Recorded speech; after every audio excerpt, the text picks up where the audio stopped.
2012 pa nga lang, nagtitinda na ako nito.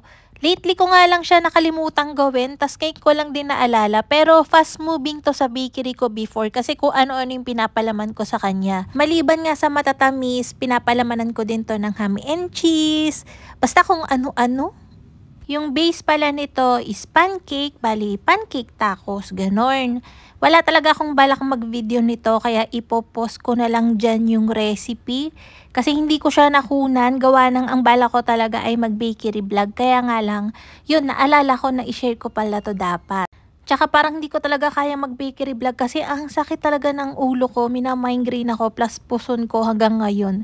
So ayan yung recipe, very basic naman to. Kaibahan lang dito sa pangkaraniwan pancake na recipe. Nagmemerang ako nung dalawang egg whites natin para siya ay flexible, hindi siya napupunit kapag ka-finold natin sa gitna. Yan, ginawa ko lang merang yung 2 egg whites tsaka sugar.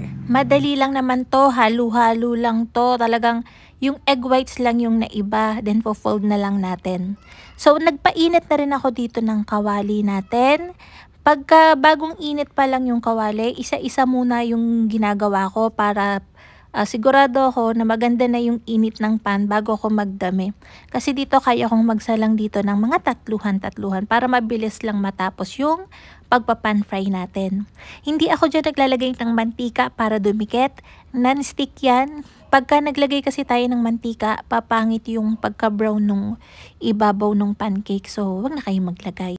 So, ayan. Intayin nyo lang matuyo ng kaunti. Mag-bubbles-bubbles yan bago nyo baliktarin. Kagandahan nga dito, hindi mo na kailangan ng oven. Napakadali lang niyang i-prepare tsaka gawin. Tapos na agad pagkatapos nito. Mabilis lang siyang gawin. Yon na yon. So, dito, papalamanan ko yan ng cream cheese frosting. Tapos yung mga fruits na prepared ko na. Katulad ng sabi ko kanina, kahit ano naman na trip nyo, pwede nyong ipalaman dito. Kung wala kayo ng mga prepared na jam, so pwede kayong bumili na lang ng mga in-can. Kala nyo hindi bagay dito yung mga savory, bagay. Yung ham and cheese nga ginagawa ko dito. Naglalagay din ako dito nung asado. Oo, kung ano mapagtripan ko.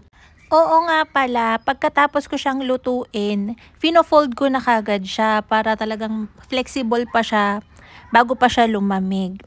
So, ito yung recipe natin ng cream cheese filling. Mix-mix lang din yan. Mas maganda kung nasa room temperature na yung cream cheese para mas mabilis siyang makream. Then, ito na. Meron tayong mixed berries dito na jam. Ganyan talaga yung gusto ko sa blueberry na homemade ko. Yung hindi malabsak, malapot talaga para hindi siya basta. Tapos, ito naman yung caramel sauce natin. Meron na tayong mga recipes niyan. Tignan nyo na lang sa YouTube.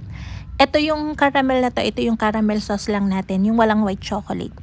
Then, meron din ako ditong raspberry na jam. Ito mga prutas na to, nabibili ko lang yan sa sa groceries na mga frozen.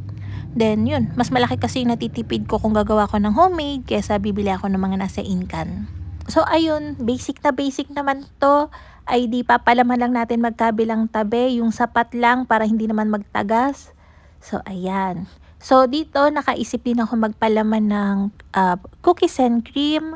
Then, yung lotus natin. Wala nga ako nung Biscoff spread, kaya ang pinang-drizzle ko na lang dun sa biscuit natin na lotus ay yung caramel sauce din natin. Pwede naman, bagay naman, okay lang din. Bakit ba? Charot.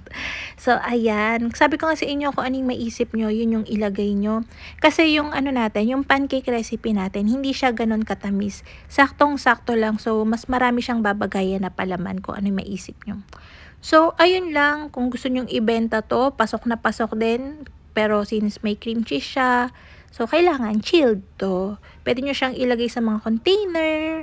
So, para mas maganda din. Pwede nyo siyang itap ng whipped cream. So, yun. Para mas maganda yung presentation. Kung ayaw nyo ng cream cheese filling, pwede rin dito ang custard. So, yun. Nasa sa inyo na. Basta ito yung idea. Tapos, bahala na kayo. Malalaki na kayo. So, yun lang. Thank you. Bye-bye.